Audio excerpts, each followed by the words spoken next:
சிறகடிக்க ஆசை சீரியல்ல இனிய எபிசோட்ல நம்ம முத்துவும் மீனாவும் சேர்ந்து எப்படி இந்த அமௌண்ட்டை ரெடி பண்றது அப்படிங்கிறத பத்தி தான் டிஸ்கஸ் பண்ணிக்கிட்டு இருக்கிறாங்க. ஸோ தாங்கிட்ட இருக்கிற நகையெல்லாம் அடகு வச்சு அப்படி இப்படி தேத்தி ஒரு 9,00,000 கொண்டு வந்திருக்கிறாங்க.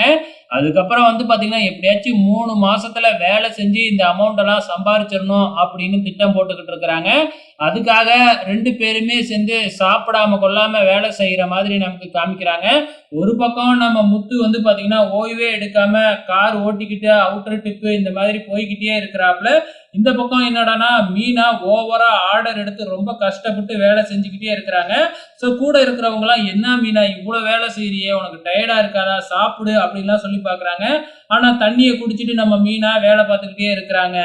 அதே மாதிரி தான் நம்ம முத்து கூட வந்து பார்த்தீங்கன்னா, வடைய பார்த்த உடனே ஆசை வருது. சரி வடையனாச்சும் வாங்கி சாப்பிடலாம் அப்படின்னு போய் பணத்தை எடுத்தா, அச்சச்சோ! பணத்த வேஸ்ட்டா செலவு பண்ணக்கூடாது அப்படின்னு தண்ணிய குடிச்சுப்புட்டு கார் ஓட்ட ஆரம்பிக்கிறாப்புல.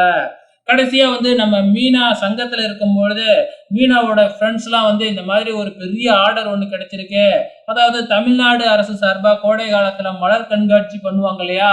ஸோ அந்த மலர் கண்காட்சிய ஏற்பாடு பண்ற பொறுப்பே நம்ம சங்கத்துக்கு தான் கிடைச்சிருக்கு. ஸோ அதுல நெறைய அமௌண்ட் கிடைக்கும் அப்படிங்கிற மாதிரி சொல்லிக்கிட்டு இருக்கிறாங்க.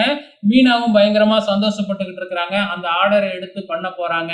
ஸோ இவங்க இப்படியெல்லாம் பாடுபட்டுக்கிட்டு இருக்கிறாங்க. ஆனா இந்த மனோஜ் வந்து பாத்தீங்கன்னா, கொஞ்சம் கூட வந்து பாத்தீங்கன்னா கவலையே இல்லாம பிரியாணி வாங்கிக்கிட்டு வந்து சாப்பிட போறாப்புல. இத பார்த்த உடனே விஜயாவுக்கே பயங்கரமா கோவம் வந்து மனோஜ போட்டு சாத்து சாத்துன்னு சாத்தி, "இந்த வீடு விட்டு போக போகுது, நானே கவலையில இருக்கேன்.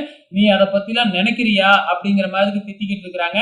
ஸோ இன்னும் என்னெல்லாம் அடுத்த வாரம் நடக்க போகுதுன்னு தெரியல. பொறுத்திருந்து பார்க்கலாம்.